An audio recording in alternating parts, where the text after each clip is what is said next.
Assalamualaikum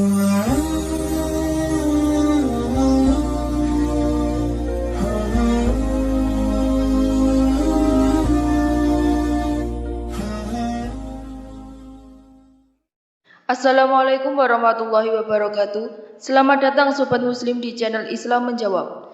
Selama masih hidup di dunia ini, kita pasti terlibat dalam masalah. Baik itu masalah kecil yang mudah diselesaikan, bahkan hingga masalah yang sangat sulit diselesaikan.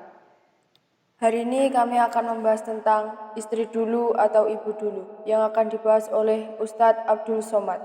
Sebelum kita masuk ke topik penjelasannya, alangkah baiknya jika Sobat Muslim semua bersedia menekan tombol subscribe dan aktifkan lonceng notifikasinya terlebih dahulu. Saat ini saya tinggal berdua di rumah dengan ibu saya.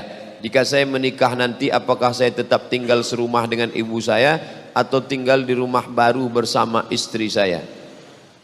Istriku, ya, aku mau menikah dengan engkau. Oh, belum lagi, kan belum jadi bini.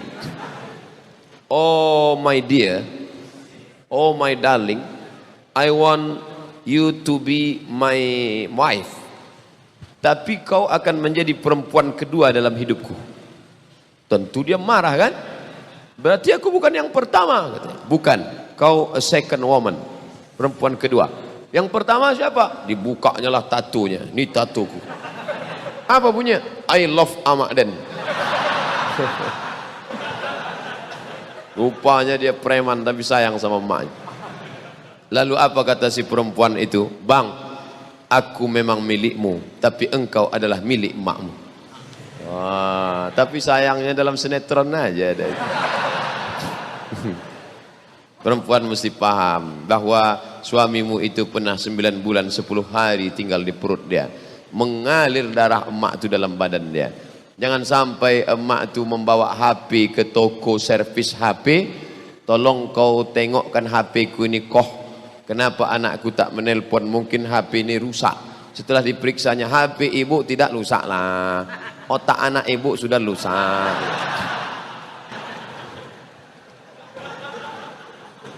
Jangan sampai datang mak tuh ke rumah kita mau meminjam duit 100.000 untuk buka puasa. Tak berbuah sawitku nak, pinjam duit kau 100.000, aku nak buka puasa. Kejap ya mak, ku tanya biniku dulu.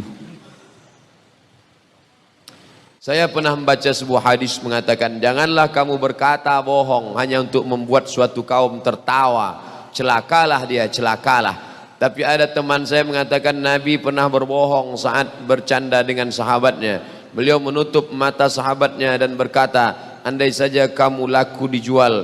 Kata teman saya, sahabat Nabi itu adalah seorang budak. Dari situlah dia mengatakan Nabi pernah berbohong saat bercanda. Karena mana mungkin seorang budak tidak laku dijual. Wa ana la akdzib. Aku tak pernah berdusta, kata Nabi. Sifat Nabi 4, siddiq, amanah, tabligh, fatanah. Nabi tak pernah berdusta. Kalau begitu Nabi tak pernah bercanda. Nabi bercanda. La yadkhulul jannata ajuzun. Tak masuk surga nenek-nenek. Menangislah nenek-nenek mengaduk ke Nabi. Jadi aku tak masuk surga, kata Nabi. Nabi tertawa menengok nenek tak masuk surga. Kata Nabi, bukan nenek-nenek tak masuk surga. Nenek-nenek yang sudah 70 tahun ketika masuk surga muda balik menjadi 30 dan 33 tahun. Karena tak ada gunanya masuk umur 70 dikasih kacang goreng, apa mau dikunyah? Jadi dan tua-tua kau muda balik. Andai bapak umur 70 tahun masuk ke dalam surga menengok bidadari, apa yang mau dilakukan?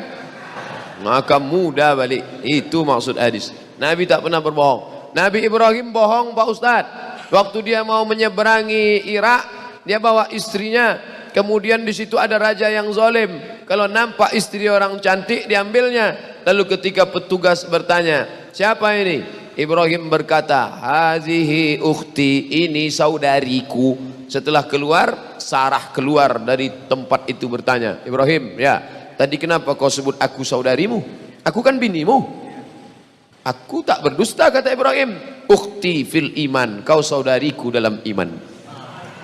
Bukan berdosa. Nanti bapak berjalan sama ibu, naik pesawat, datang pramugari nanya, ini istrinya ya pak? Enggak, saudari saya.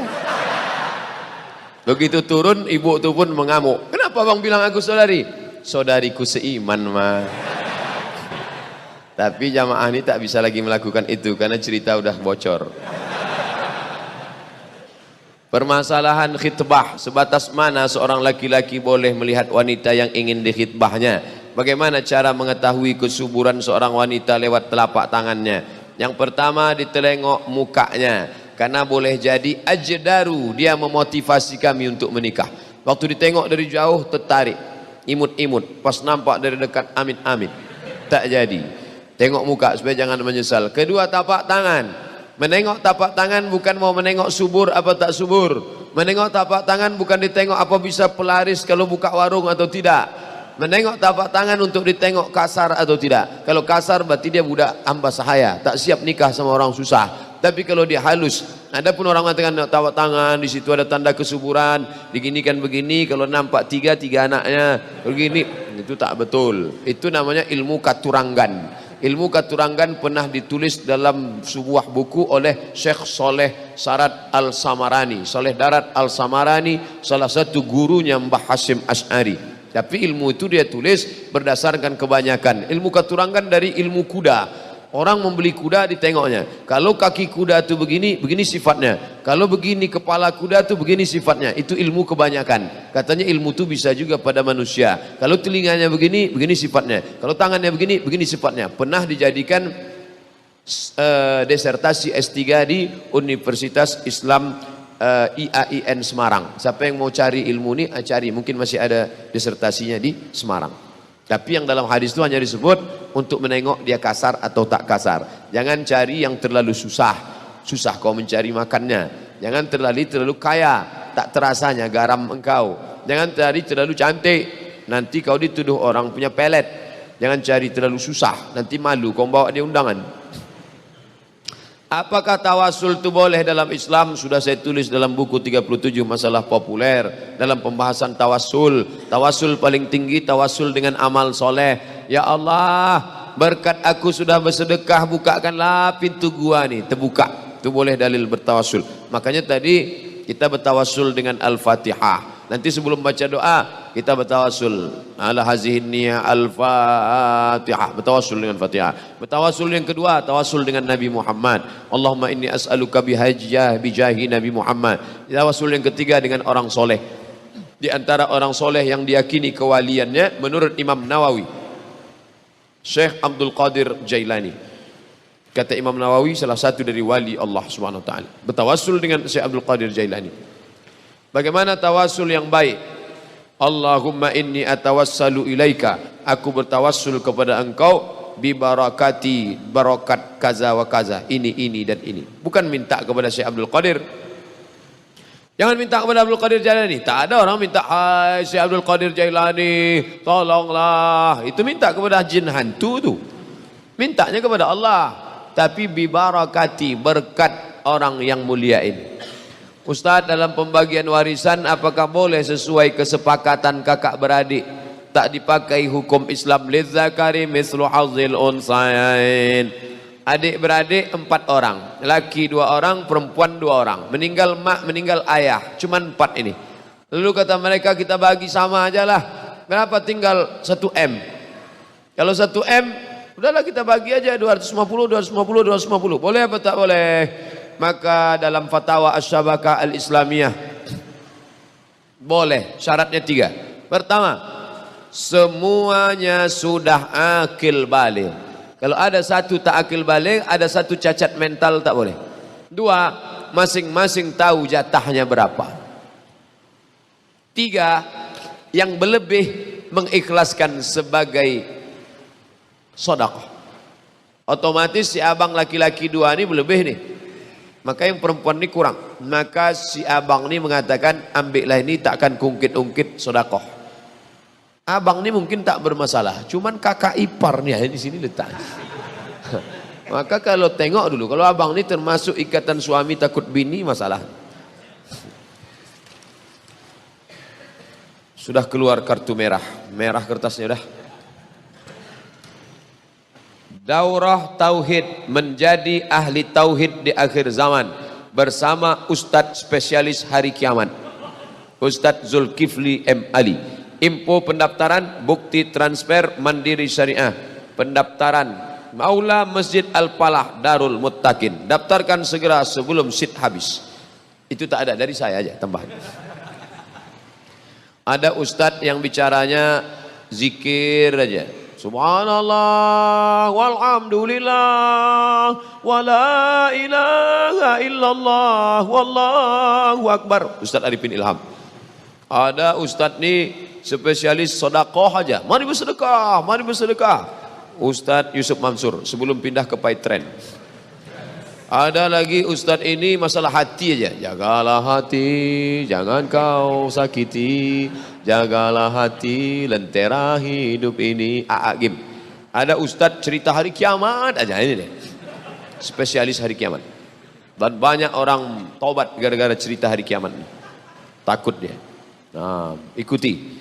Ibu-ibu bagus mengikuti ini untuk menakuti bapak-bapak. Abangnya macam-macam juga lagi, bang. Tak lama kiamat nih. Yang pelit-pelit juga lagi. Insya Allah keluar duit tuh. Tolong doakan saya Ustadz Abdul Somad tercinta supaya saya segera mendapatkan pekerjaan yang halal dan istri yang solehah dan bisa naik haji. 3 ya. Kerja halal, bini solehah, naik haji. Insyaallah. Sakit, halal, naik haji. Ini request. Apakah sudah pasti jadwal Ustadz tausiah di Labuhan Batu? Insyaallah, asal panjang lah umur. Tolong update info tempatnya Pak Ustadz. Tempatnya di pusat kota tuh, di halaman kota tuh. Kata orang yang mengundang begitu, bahwa nanti hujan pindah ke tempat lain, tengok-tengoklah. Mana saja batasan yang dilihat dalam nazar ketika proses ta'aruf? Muka sama tapak tangan. Muka sama tapak tangan. Siapa yang melihat? Apakah calon suami? Iya, calon suami itu mereka. Tengok. Kalau dia tak mau menengok, maknya disuruhnya. Mak, tolong mak tengokkan muka dia. Entah bercacat, entah make upnya tebal, bedak KD 3 inci. Suruh mahram kita menengok. Ada sebagian laki-laki tak mau. Aku tak mau menengok. Tengokkan, orang yang soleh menengok. Pastikan ibu anda sudah ganti kacamata. Kemudian bagaimana cara mengetahui kesuburan seorang wanita melalui telapak tangannya? Itu carilah orang yang tahu tentang masalah subur tak subur. Kalau tak dites mana tahu kita subur tak subur. Fankihu ma taba lakum minan nisa'i masna, nikahi 2 orang, wa sulasa 3 orang, wa ruba 4 orang. Bukan disuruhnya 1, 2 dulu. Tak juga subur 3, tak juga subur 4. Fa in khiftum alla ta'dilu, kalau kamu khawatir tak bisa adil, fawahidah, only one. Only one, cukup 1 saja. Sampai jumpa di video kami berikutnya dan terima kasih. Wassalamualaikum warahmatullahi wabarakatuh.